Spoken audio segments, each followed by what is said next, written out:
तोंडात टाकताच विरघळणारी मऊ लुसलुशीत थापी वडी, बेसन वडी किंवा पाटवडी अशा भरपूर नावांनी याला ओळखलं जातं. जसा भाग बदलला जातो तसे याची करण्याची पद्धत आणि याचं नावसुद्धा बदललं जातं. तुमच्याकडे पितृपक्षामध्ये इतर भाज्यांसोबत थापी वडीला सुद्धा खूप महत्त्व आहे. त्यामुळे पितृपक्षामध्ये गडबड असते. अशा गडबडीच्या वेळी हाताला चटके न बसता, हाताने न थापता आपण ही थापी वडी बनवणार आहोत अगदी सोप्या पद्धतीने. चला बघूया काय करायचं. 4 लसूण पाकळ्या, हिरवी मिरची, जिरं आणि आलं याची पेस्ट तयार करून घ्यायची आहे. आमच्याकडे असं म्हणतात की आपण जे भाज्या बनवण्यासाठी वाटण तयार करतो त्याच्यामध्ये आलं वापरायचं. म्हणजे आलं की सगळ्या भाज्या येतात. म्हणजे एखादी भाजी जरी तुम्हाला नाही भेटली तरी ते शास्त्रानुसार येऊन जाते त्याच्यामध्ये. कढईमध्ये तेल गरम करून त्याच्यामध्ये मोहरी घालून तडतडून द्यायची आहे. मोहरी तडतडल्यानंतर आपण जे वाटण तयार केलं होतं ते याच्यामध्ये घालायचं. पाव चमचा हळद घालायची. व्यवस्थित सगळा मसाला आपल्याला अर्धा ते 1 मिनिट परतून घ्यायचा आहे त्याचा कच्चेपणा जाईपर्यंत. त्यानंतर याच्यामध्ये 2 कप पाणी घालून घेतलेलं आहे. व्यवस्थित मिक्स करायचं आहे. चवीनुसार मीठ याच्यामध्ये घालून घ्यायचं आहे आणि ह्या सगळ्या पाण्याला आपल्याला उकळी काढून घ्यायची आहे. आता इथे बघू शकता बेसन पीठ जे आहे ते मोजून आणि चाळून घेतलेलं आहे. ज्या कपाने आपण पाणी घेतलेलं होतं 2 कप त्याच कपाने 1 कप बेसन पीठ इथे घेतलेलं आहे.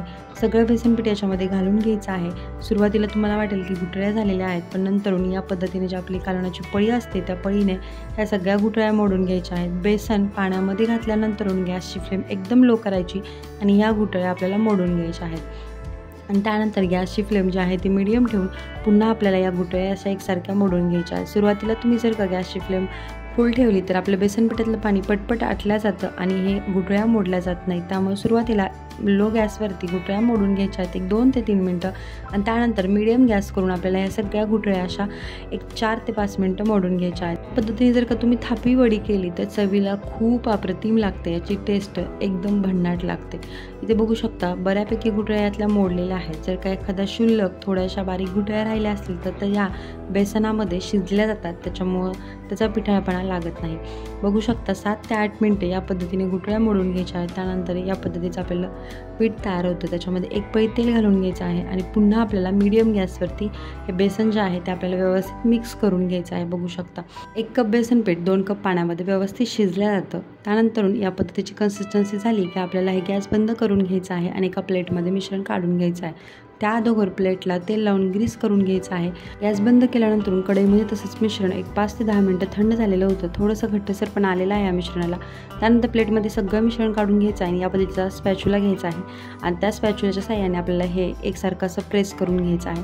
सुरुवातीला ओबडधोबड प्रेस करायचं आणि त्यानंतर एकसारखं असं प्लेन तयार करून घ्यायचं आहे. म्हणजे सगळ्या वड्या ज्या आहेत त्या एकसारख्या तयार होतील. आपल्या स्पॅच्युला जर का नसेल तुम्ही वाटी घेऊ शकता. वाटीला पाठीमागच्या साईडने तेल लावून या पद्धतीने सगळं प्लेन करून घेऊ शकता. अजिबात हाताला वगैरे चटके बसत नाही आणि इतर भांड्यांचा सुद्धा पसारा पडत नाही. पटकन बनवून ही आपली थापी वडी जी आहे ती तयार होते. सगळं व्यवस्थित आपल्याला मिश्रण जे आहे ते प्लेटमध्ये पसरून घेतलेलं आहे. त्यानंतर वरून पांढरे तीळ घालून घ्यायचे आहेत. पांढरे तिळाने टेस्ट खूप छान येते.